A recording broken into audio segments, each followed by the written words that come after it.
Roshni. Let's look at today's top health highlights.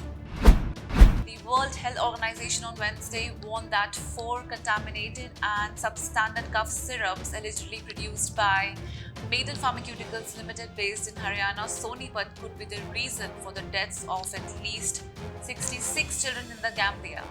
According to official sources, the global health body is yet to provide the exact one-to-one causal relation of deaths.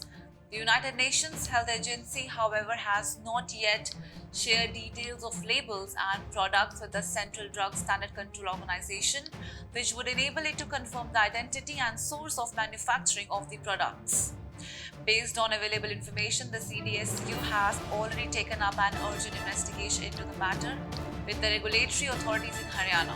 From the preliminary inquiry, it has been made out that the Maiden Pharmaceuticals Limited in Haryana is the manufacturer licensed by the State Drug Controller for the products under reference and holds manufacturing permission for these products.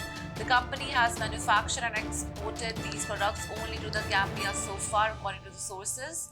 It is a practice that the importing country tests the products for quality before sanctioning their usage there.